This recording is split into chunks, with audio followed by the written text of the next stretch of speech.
Hi friends, ಈ ವಿಡಿಯೋದಲ್ಲಿ ಹಳೆ ಸೀರೆಯಲ್ಲಿ ಹೊಸ ಫ್ರಾಕ್ ಯಾವ ಥರ ರೆಡಿ ಮಾಡೋದು ಅಂತ ನೋಡೋಣ. ಈ ವಿಡಿಯೋ ಯಾವುದಕ್ಕೂ ಸ್ಕಿಪ್ ಮಾಡಿದೆ, ಫುಲ್ ವಿಡಿಯೋ ನೋಡಿ. ಫಸ್ಟಿಂದ ಲಾಸ್ಟ್ವರೆಗೂ ನೋಡಿದ್ರೆ ನಿಮಗೆ ಕ್ಲಿಯರಾಗಿ ಅರ್ಥ ಆಗುತ್ತೆ. ಅದರಿಂದ ಯಾವುದೇ ಕಾರಣಕ್ಕೂ ಸ್ಕಿಪ್ ಮಾಡಿದೆ ನೋಡಿ. ಲೈನಿಂಗ್ ಜಾಯಿಂಟು ಕಟ್ ಮಾಡಿದ್ದಾದಮೇಲೆ ಕರೆಕ್ಟಾಗಿ ಇದು ಪರ್ಫೆಕ್ಟಾಗಿ ಕೂರೋ ಥರ ನೀಟಾಗಿ ಅಟ್ಯಾಚ್ ಮಾಡ್ಕೋಬೇಕು, ಲೈನಿಂಗ್ ಪೀಸ್ಗೂ ಮತ್ತು ಒರಿಜಿನಲ್ ಪೀಸ್ಗೂ. ಅದೇ ಥರ ಎರಡೂ ಕಡೆ ನೋಡಿ ಈ ಥರ ಅಟ್ಯಾಚ್ ಮಾಡ್ಕೊಂಡಿದ್ದಾದಮೇಲೆ ಇವೆರಡು ಬ್ಯಾಕ್ ಪಾರ್ಟು ಬ್ಯಾಕ್ ಹುಕ್ಸ್ ಬರೋದ್ರಿಂದ ಬ್ಯಾಕ್ ಪಾರ್ಟ್ ಇದು ನೋಡಿ ಫ್ರಂಟ್ ಪಾರ್ಟ್ ಬಂದು ಕರೆಕ್ಟಾಗಿ ಇದು ಪ್ರಿನ್ಸಸ್ ಕಟ್ ಆಗಿರೋದ್ರಿಂದ ಫ್ರಂಟ್ ಪಾರ್ಟು ಕ್ಲೀನಾಗಿ ಅಡ್ಜಸ್ಟ್ ಮಾಡ್ಕೋಬೇಕು. ಸುತ್ತಲೂ ಈ ಥರ ಸ್ಟಿಚಿಂಗ್ ಮಾಡ್ಕೊತಾ ಬರಬೇಕು. ನೋಡಿ, ಗೊಮ್ಮು ಹಾಕೋದಿದ್ರೆ ಗೊಮ್ಮು ಹಾಕ್ಬೋದು. ನಾನು ಗೊಮ್ಮು ಹಾಕಿಲ್ಲ, ಸ್ಟಿಚ್ ಮಾಡಿ ತೋರಿಸ್ತಿದ್ದೀನಿ. ಯಾಕೆಂದರೆ ಗೊಮ್ಮು ಎಲ್ರಿಗೂ ಅಂಟಿಸೋದು ಬರಲ್ಲ, ಮತ್ತು ಅದು ಅಂಟ್ಕೊಂಡ್ಬಿಟ್ರೆ ಬಟ್ಟೆಗೆ ಕ್ಲೀನಾಗಿ ಅದು ವಾಶ್ ಮಾಡಿದ್ರೂ ನೀಟಾಗಿ ಹೋಗಲ್ಲ. ಅದರಿಂದ ನಾನು ಗೊಮ್ಮೆ ಎಲ್ಲ ಹಾಕ್ತಿಲ್ಲ. ನೀಟಾಗಿ ಈ ಥರ ಹೊಲ್ಕೋಬೇಕು. ನೋಡಿ, ಫ್ರಂಟ್ ಪಾರ್ಟ್ ರೆಡಿ ಆಗ್ತಾಯಿದೆ. ಕ್ರಾಸ್ ಬೆಲ್ಟು ಆ ಥರ ಏನಿಲ್ಲ, ಇದು ಪ್ರಿನ್ಸಸ್ ಕಟ್ ಆಗಿರೋದ್ರಿಂದ ನಾರ್ಮಲ್ ಬ್ಲೌಸ್ ಥರನೇ ಎಲ್ಲ ರೆಡಿ ಆದಮೇಲೆ ಮತ್ತೆ ಅದಕ್ಕೆ ಅಟ್ಯಾಚ್ ಮಾಡಬೇಕು. ಬ್ಯಾಕ್ ರೆಡಿ ಆಗಿದೆ. ಫ್ರಂಟು ನೋಡಿ ಈ ಥರ ನೀಟಾಗಿ ರೆಡಿ ಮಾಡಿಕೊಂಡು, ನಿಮ್ಮ ಮನೆಯಲ್ಲಿ ಹಳೆ ಸೀರೆ ಯಾವುದಾದ್ರೂ ಇದ್ದರೆ ನೀಟಾಗಿ ಅದನ್ನೇ ನೀವು ಹೊಸದಾಗಿ ನೀವು ಕಲ್ದಂಗೂ ಆಗಿರುತ್ತೆ, ಮತ್ತು ಹೊಸ ಟ್ರಯಲ್ ಮಾಡ್ದಂಗೂ ಇರುತ್ತೆ. ಮನೆಯಲ್ಲಿ ಯಾರಾದರೂ ಕಲ್ತ್ಕೊತಾ ಇದ್ದರೆ ಇದನ್ನು ಟ್ರೈ ಮಾಡಿ. ಆರಾಮ್ಸೆ ನೀವು ಬೊಟೆಗೆ ಕಲ್ಲೆಲ್ಲ ಹೊಲಿಸ್ಕೊಂಡ್ರೆ ನಿಮಗೆ ಸಾವಿರಾರು ಗಟ್ಟಲೆ ಕೊಡಬೇಕಾಗುತ್ತೆ. ಮನೆಯಲ್ಲೇ ನೀವು ಟ್ರೈ ಮಾಡಿ, ನೀವು ಕಲ್ತ್ಕೊಳ್ತೀರಾ, ಹಾಗೆ ನಾವೇ ಹೊಲ್ದಿರೋದು ಅಂತ ಖುಷಿನೂ ಇರುತ್ತೆ ನಿಮಗೆ. ಅದರಿಂದ ಇದನ್ನು ಟ್ರೈ ಮಾಡಿ, ನೀವೇ ರೆಡಿ ಮಾಡ್ಬೋದು ಆರಾಮ್ಸೆ. ಇದು ಆ ಥರ ಎಲ್ಲ ಇದು ಸಿಂಗಲ್ ಪಟ್ಟಿ, ಡಬಲ್ ಪಟ್ಟಿ. ಅವರು ಜಿಪ್ ಕೊಡು ಅಂತ ಹೇಳಿದರು, ಜಿಪ್ ಬೇಡ ಅಂತ ಹೇಳಿದೆ. ಅಂದರೆ ಜಿಪ್ ಬೇಡ, ನಮಗೆ ಉಕ್ಸ್ ಪಟ್ಟಿ ಕಾಜಾ ಪಟ್ಟಿ ಕೊಡಿ ಅಂತ ಹೇಳಿದ್ದಾರೆ. ನೋಡೋದಕ್ಕೆ ಉಕ್ಸ್ ಪಟ್ಟಿ ಕಾಜಾ ಪಟ್ಟಿ ಹಾಕ್ತಿದ್ದೀನಿ. ಆ್ಯಕ್ಚುಲಿ ಫ್ರಾಕಿಗೆ ಉಕ್ಸ್ ಪಟ್ಟಿ ಕಾಜಾ ಪಟ್ಟಿ ಹಾಕೋದಿಲ್ಲ, ಆದರೆ ಅವ್ರು ಕೇಳಿದ್ದಾರೆ, ಆದ್ದರಿಂದ ಹಾಕ್ತಾಯಿದ್ದೀನಿ ಅಷ್ಟೇ. ನೀಟಾಗಿ ಎರಡು ಕರೆಕ್ಟಾಗಿ ಬರೋ ಥರ ನೋಡಿಕೊಂಡು ಇದು ಮೇಲೆ ಅಟ್ಯಾಚ್ ಮಾಡಬೇಕು. ನೋಡಿ, ಬ್ಲೌಸ್ಗೆಲ್ಲ ನಾವು ಮಾಡೋದಿಲ್ಲ ಈ ಥರ. ಅಂದರೆ ಒಂದು ಹುಕ್ ಮಾಡೋ ಥರ ಅವ್ರಿಗೆ ಸ್ವಲ್ಪ ಹಾಕಿ ತೆಗಿಯೋಕ್ಕೆ ಈಸಿ ಇರೋ ಥರ ಅಷ್ಟೇ. ನೀಟಾಗಿ ಬ್ಯಾಕ್ ರೆಡಿ ಆಗಿದೆ. ಈಗ ಬ್ಯಾಕು ಫ್ರಂಟು ನೋಡಿ ಜಾಯಿನ್ ಮಾಡ್ಕೋಬೇಕು. ಫ್ರಂಟು ಬ್ಯಾಕು ನೀಟಾಗಿ ಜಾಯಿನ್ ಮಾಡಿ ಶೋಲ್ಡರ್ ಜಾಯಿನ್ ಹತ್ರ ಡಬಲ್ ಸ್ಟಿಚ್ ಹಾಕ್ಕೊಳ್ಳಿ, ಯಾಕೆಂದರೆ ಫಿನಿಶಿಂಗ್ ನೀಟಾಗಿ ಬರುತ್ತೆ. ಸ್ವಲ್ಪ ಫಾಸ್ಟಲ್ಲೇ ಇದೆ ವಿಡಿಯೋ ತುಂಬ ದೊಡ್ಡದಾಗುತ್ತೆ ಅಂತ ಸ್ವಲ್ಪ ಫಾಸ್ಟಲ್ಲೇ ಇಟ್ಟಿದ್ದೀನಿ. ನಿಮಗೆ ಅರ್ಥ ಆಗಿಲ್ಲ ಅಂದರೆ ಇನ್ನೊಂದು ಸಲ ಕಮೆಂಟ್ ಮಾಡಿ. ಇಲ್ಲ, ಅರ್ಥ ಆಗುತ್ತೆ ನಿಮಗೆ. ಫಸ್ಟಿಂದ ಲಾಸ್ಟ್ವರೆಗೂ ತಪ್ಪದೇ ವಿಡಿಯೋ ನೋಡಿದ್ರೆ ಕರೆಕ್ಟಾಗಿ ಅರ್ಥ ಆಗುತ್ತೆ. ಸ್ವಲ್ಪ ಎಕ್ಸ್ಟ್ರಾ ಇದ್ರೂ ನೋಡಿ, ಏನು ಭಯ ಪಡೋ ಅಗತ್ಯ ಇಲ್ಲ. ನೀಟಾಗಿ ಅದನ್ನು ರಿಮೂವ್ ಮಾಡ್ಕೋಬೋದು. ಈಗ ಫ್ರಂಟ್ಗೆ ಇದರಲ್ಲಿ ಫ್ರಂಟ್ ಶೇಪ್ ತೆಗ್ದಿಲ್ಲ ನಾನು, ಅದರಿಂದ ಈಗ ತಕ್ಕೋತಾ ಇದ್ದೀನಿ. ಕಟ್ಟಿಂಗಲ್ಲಿ ಫ್ರಂಟ್ ಶೇಪ್ ತೆಗ್ದಿಲ್ದ ಇರೋದ್ರಿಂದ. ಈಗ ಸ್ಲೀವ್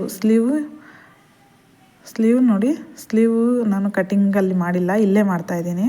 ಸ್ಲೀವು ಒಂದು 6.5 ಇದೆ ಅಷ್ಟೇ. ಇದು 6.5ಗೆ ಹಾಫ್ ಇಟ್ಕೊಂಡ್ರೆ 3.5 ಇಟ್ಕೊಂಡು ನೋಡಿ ಕ್ಲೀನಾಗಿ ಮೇಲೆ ಒಂದು ಪಾಯಿಂಟ್ ಬಿಟ್ಟು ಕ್ಲೀನಾಗಿ ಕಟ್ ಮಾಡ್ತಾಯಿದ್ದೀನಿ.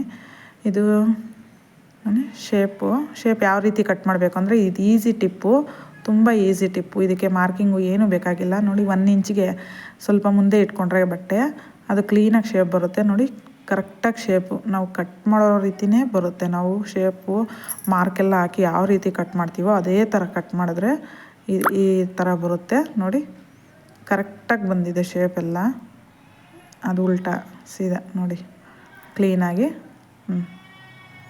ಬಂದಿದೆ. ಈಗ ಅದಕ್ಕೆ ಲೈನಿಂಗ್ ಪೀಸ್ ರೆಡಿ ಆಗಿದೆ. ಇದಕ್ಕೆ ಮೈನ್ ಪೀಸ್ ಅಟ್ಯಾಚ್ ಮಾಡ್ಕೋಬೇಕು. ಮೈನ್ ಪೀಸ್ ಅಟ್ಯಾಚ್ ಮಾಡ್ಕೊಳ್ಳೋಕ್ಕೆ ಪೈಪಿಂಗ್ ಕೊಡಬೇಕು ನಾನು. ನೋಡಿ, ಪೈಪಿಂಗ್ ರೆಡಿ ಮಾಡ್ಕೋಬೇಕು. ಈಗ ಸ್ವಲ್ಪ ಬಾರ್ಡರು ಲಾಂಗ್ ಸ್ಲೀವ್ ಬೇಕಾ, ಉದ್ದ ಸ್ಲೀವ್ ಬೇಡ ಅಂತ ಹೇಳಿದ್ರು ಅವರು, ಅದಕ್ಕೆ ನಾರ್ಮಲ್ ಸ್ಲೀವೇ. ಇನ್ನೊಂದು ಸ್ಲೀವಲ್ಲಿ ಪೈಪಿಂಗ್ ಕೊಡೋಕ್ಕೆ ಅಂತ ಸ್ವಲ್ಪ ಬಟ್ಟೆ ಕಟ್ ಮಾಡ್ಕೊತಾ ಇದ್ದೀನಿ. ಇದು ಸ್ಲೀವ್ಗಾಗಿರೋದ್ರಿಂದ ಸ್ಟ್ರೈಟ್ ಪೀಸೇ ಆಗುತ್ತೆ. ನಮ್ಮ ಕ್ರಾಸ್ ಪೀಸ್ ಏನು ಬೇಕಾಗಿಲ್ಲ. ನೋಡಿ, ಈ ಥರ ನಾವು ಅದೇ ಸ್ಯಾರಿ ಕ್ಲಾತಲ್ಲಿ ನಾವು ಪೈಪಿಂಗ್ ಪೀಸ್ ರೆಡಿ ಮಾಡ್ಕೊಂಡಾದ್ಮೇಲೆ ನೋಡಿ ಈ ಥರ ಎರಡಕ್ಕೂ ಮಧ್ಯಕ್ಕೆ ಇಟ್ಬಿಟ್ಟು ಅದ್ರ ಮೇಲೆ ಸ್ಟಿಚ್ ಹಾಕ್ತಾ ಬಂದರೆ ನೀಟಾಗಿ ಎರಡು ಲೈನಿಂಗು ಮತ್ತು ಮೈನ್ ಫ್ಯಾಬ್ರಿಕ್ ಎರಡನ್ನೂ ಜೋಡಿಸ್ಬಿಟ್ಟು ನಿಧಾನಕ್ಕೆ ಈ ಥರ ಹೊಲ್ಕೋತಾ ಬರಬೇಕು.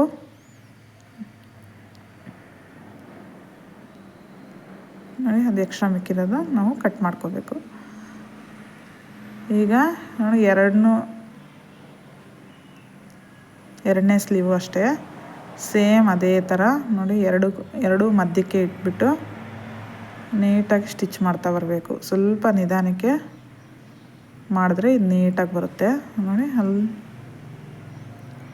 ಮಧ್ಯಕ್ಕೆ ಇಟ್ಕೊಂಡು ನೋಡಿ ನೀಟಾಗಿ ಫಿನಿಶ್ ಮಾಡ್ಕೋಬೇಕು.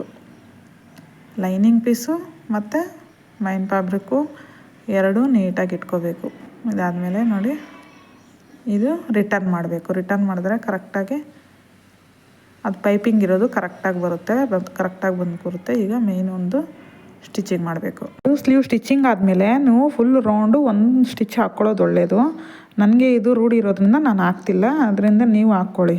ನೋಡಿ ಮೇಲೆ ಒಂದು ಸ್ಟಿಚ್ ಹಾಕಿದ್ರೆ ಸೆಟ್ ಆಯಿತು. ಈಗ ಆಲ್ ರೌಂಡ್ಗೂ ಒಂದು ನೀಟಾಗಿ ಕಟ್ ಮಾಡ್ಕೊಬಿಟ್ರೆ ಫುಲ್ ಫಿನಿಶಿಂಗ್ ಸ್ಲೀವ್ ರೆಡಿಯಾಗಿದೆ.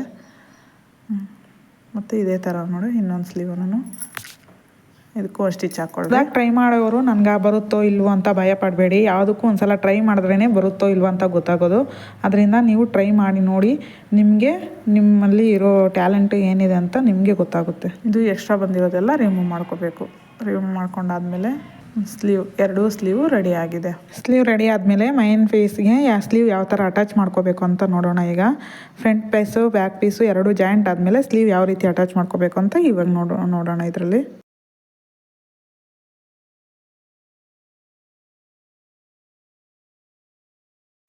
ಕರೆಕ್ಟಾಗಿ ಮಿಡಿಲ್ ಪಾಯಿಂಟಲ್ಲಿ ಇಟ್ಕೊಂಡು ನೋಡಿ ಜಾಯಿನ್ ಮಾಡ್ತಾ ಬರಬೇಕು. ಕರೆಕ್ಟಾಗಿ ಮಿಡಿಲ್ ಪಾಯಿಂಟಲ್ಲಿ ಇಟ್ಕೊಂಡ್ರೆ ನಾವು ಸ್ಲೀವು ಸೈಡಿಗೆ ಬರೋದು ಇಲ್ಲ ಸಾಲದೆ ಬರೋದು ಆ ಥರ ಏನೂ ಆಗೋದಿಲ್ಲ. ನೋಡಿ ಕ್ಲೀನಾಗಿ ನಾವು ಅಳತೆ ಕರೆಕ್ಟಾಗಿ ಹಾಕಿದರೆ ನೋಡಿ ನೀಟಾಗಿ ಬರುತ್ತೆ ಅಲ್ಲಿಗೆ. ನೋಡಿ ಈ ಕಡೆನೂ ಅಷ್ಟೇ ಸೇಮ್ ಟು ಸೇಮ್ ಸ್ವಲ್ಪ ಬ್ಲೌಸ್ನ ಟರ್ನ್ ಮಾಡಿಕೊಂಡು ಈ ಥರ ಫಿಟ್ ಮಾಡೋದ್ರಿಂದ ನಮಗೆ ಫಿಟ್ಟಿಂಗ್ ನೀಟಾಗಿ ಕೊಟ್ಕೊಳ್ಳುತ್ತೆ, ಸ್ಟಿಚಿಂಗ್ ನೀಟಾಗಿ ಬರುತ್ತೆ. ನೋಡಿ ನೀಟಾಗಿ ಬಂದಿದೆ. ಅದೇ ರೀತಿ ಈ ಸೈಡೂ ಸಹ ಸೇಮ್ ಅದೇ ಥರ ಸ್ಟಿಚ್ ಮಾಡ್ಕೋಬೇಕು.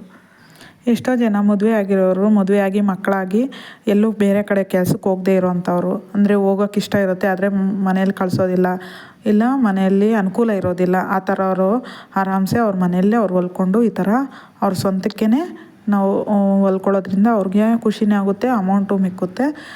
ಆದರೆ ಮನೆಯಲ್ಲಿ ಒಂದೊಂದು ವಿಷಯಕ್ಕೂ ಒಂದು ಚಿಕ್ಕ ವಸ್ತು ತೊಗೋಬೇಕು ಅಂದರೂ ಇನ್ನೊಬ್ಬರ ಮೇಲೆ ಡಿಪೆಂಡ್ ಆಗಬೇಕು. ಇಲ್ಲ ಅಪ್ಪ ಅಮ್ಮ, ಇಲ್ಲ ಹಸ್ಬೆಂಡು, ಇಲ್ಲ ಅಣ್ಣ ತಮ್ಮಂದಿರು, ಈ ಥರ ಬೇರೆಯವ್ರ ಮೇಲೆ ಡಿಪೆಂಡ್ ಆಗಿರಬೇಕು. ಆದ್ದರಿಂದ ನಾವು ಟೈಲರಿಂಗ್ ಅಂತ ಒಂದು ಕಲಿಯೋದ್ರಿಂದ ನಾವು ಬೇರೆ ಕಡೆ ಕೆಲ್ಸಕ್ಕೆ ಹೋಗೋಲ್ಲ, ಬೇರೆಯವ್ರ ಕಡೆ ಕೈ ಕೆಳಗೆ ಕೆಲಸ ಮಾಡೋ, ನಾವೇ ಸ್ವಂತ ದುಡ್ಕೋಬೋದು. ನಮ್ಮ ಸ್ವಂತ ಕೆಲಸ ನಾವೇ ಓನರು, ನಾವೇ ಕೆಲಸದವರು ಅನ್ನೋ ರೀತಿ ನಾವು ಮಾಡ್ಕೋಬೋದು. ಇದರಿಂದ ಎಷ್ಟೋ ಜನ ಹೆಣ್ಮಕ್ಳು, ಎಷ್ಟೋ ಜನ ಫ್ಯಾಮ್ಲಿಗಳು ನಡೀತಾ ಇದೆ. ಈ ಮಾತಲ್ಲಿ ಸುಳ್ಳಿಲ್ಲ, ಯಾಕೆಂದರೆ ಅದರಲ್ಲಿ ನಾನು ಒಬ್ಬಳಾಗಿದ್ದೀನಿ. ಅದರಿಂದ ನಾನು ಹೇಳ್ತಿರೋದೇನೆಂದರೆ, ಯಾರೇ ಮನೆಯಲ್ಲಿ ಒಂದು ಮಗು ಆಗಿ ಇಲ್ಲ 2 ಮಕ್ಕಳಾಗಿ ಮನೆಯಲ್ಲಿರೋರು ಇದನ್ನು ಕಲ್ತ್ಕೊಂಡು ಆರಾಮ್ಸೆ ಅವರು ಸ್ವಂತಕ್ಕೆ ಯೂಸ್ ಮಾಡ್ಬೋದು. ಇಲ್ಲ ಯಾರಿಗಾದರೂ ಮಾಡಿಕೊಡ್ತೀವಿ ಅಂದರೂ ಈಗ ಆರಾಮ್ಸೆ ದುಡ್ಕೋಬೋದು. ನಾನು ಮನೆಯಲ್ಲಿದ್ದೇ ಇದು ನಾನು ಮಾಡ್ತಾಯಿದ್ದೀನಿ. ನೀವು ಇದೇ ಥರ ನೀವು ಮಾಡ್ಕೋಬೋದು. ಅದಕ್ಕೆ ನಾನು ಇಷ್ಟು ಹೇಳ್ತಾ ಇದ್ದೀನಿ, ಅಂದರೆ ನೀವು ಅರ್ಥ ಮಾಡ್ಕೋಬೇಕು. ಇದೇ ಥರ ಹೊಸ ಫ್ರಿಲ್ಸ್ ಯಾವುದೇ ಫ್ರಾಕ್ ಬೇಕಾಗಿದ್ದರೂ ನನಗೆ ಒಂದು ಕಮೆಂಟ್ ಮಾಡಿ, ನಾನು ತಿಳಿಸ್ಕೊಡ್ತೀನಿ. ನನಗೆ ಬರೋದೆಲ್ಲ ನಾನು ಹೇಳ್ಕೊಡೋಕ್ಕೆ ನಾನು ರೆಡಿ ಆಗಿದ್ದೀನಿ. ಆದ್ದರಿಂದ ನಿಮಗೂ ಹೇಳ್ತಾ ಇದ್ದೀನಿ, ನೀವು ಕಲ್ತ್ಕೊಳ್ರಿ, ನಿಮ್ಮ ಸ್ವಂತಕ್ಕೆ ಅಂತ ನೀವು ಹೊಲ್ಕೊಳ್ರಿ. ಮತ್ತು ನಿಮ್ಮ ಆದಾಯಕ್ಕೂ ಮತ್ತು ಇದನ್ನು ಬಳಸ್ಕೋಬೋದು. ನಿಮ್ಮ ಆದಾಯಕ್ಕೂ ಬಳಸ್ಕೊಂಡ್ರು ಇದು ನಿಮ್ಗೆ ತುಂಬ ಉಪಯೋಗ ಆಗುತ್ತೆ. ಅದೇ ಹೇಳ್ತಿದ್ದೀನಲ್ಲ, ಬೇರೆಯವ್ರ ಕಡೆ ಕೆಲಸ ಮಾಡೋ ಅಷ್ಟಿಲ್ಲ. ಅವ್ರು ಏನಂತಾರೋ, ಕೆಲಸ ಬರುತ್ತೋ ಇಲ್ವೋ, ಇಲ್ಲ ಮನೆಯಲ್ಲಿ ಏನಂತಾರೋ, ಅವ್ರು ಕಳಿಸ್ತಾರೋ ಇಲ್ವೋ, ಇಲ್ಲ ಮಕ್ಕಳನ್ನ ಬಿಟ್ಟು ಯಾವ ರೀತಿ ಅಪ್ಪ ಹೋಗೋದು, ಮಕ್ಕಳನ್ನ ಬಿಟ್ಟು ಯಾವ ರೀತಿ ನಾವು ನೋಡ್ಕೊಳ್ಳೋದು ಅನ್ನೋ ಇದಿಲ್ಲ. ಮಕ್ಕಳನ್ನೂ ನೋಡಿಕೊಂಡು ನಾವು ಮನೇನೂ ಮೈಂಟೈನ್ ಮಾಡಿಕೊಂಡು ಮತ್ತು ಇದನ್ನು ನಾವು ಮೈಂಟೈನ್ ಮಾಡಿಕೊಂಡು ಆರಾಮ್ಸೆ ಮೈಂಟೈನ್ ಮಾಡಿಕೊಂಡು ಇದನ್ನು ನಾವು ನೋಡ್ಕೋಬೋದು. ಆದ್ದರಿಂದ ಯಾರೇ ಹೆಣ್ಮಕ್ಳಾಗಲಿ ಕೆಲಸ ಇಲ್ಲ, ನಮ್ಮ ಕಾರ್ಯ ಇಲ್ಲ, ನಮಗೆ ಯಾವುದೇ ಬೇರೆ ಅರ್ನಿಂಗ್ಸ್ ಯಾವುದೂ ಇಲ್ಲ ಅನ್ನೋವಂಥವ್ರು ಆರಾಮ್ಸೆ ಮನೇಲಿ ಕಲ್ತ್ಕೊಂಡು ನೀವು ಇದನ್ನು ಟ್ರೈ ಮಾಡೋದ್ರಲ್ಲಿ ಯಾವುದೇ ತಪ್ಪಿಲ್ಲ. ಇದೇ ಥರ ಬೇರೆ ಡಿಸೈನ್ಸ್ಗಳು, ಬೇರೆ ವಿಡಿಯೋಸ್ಗಳು ಹಾಕ್ತಾಯಿರ್ತೀನಿ. ಮಮತಾ ಚಾನಲ್ ಅನ್ನೋ ನನ್ನ ಚಾನಲ್ನ ಸಬ್ಸ್ಕ್ರೈಬ್ ಮಾಡ್ಕೊಳ್ಳಿ, ಕಮೆಂಟ್ ಮಾಡಿ, ಲೈಕ್ ಮಾಡಿ, ಶೇರ್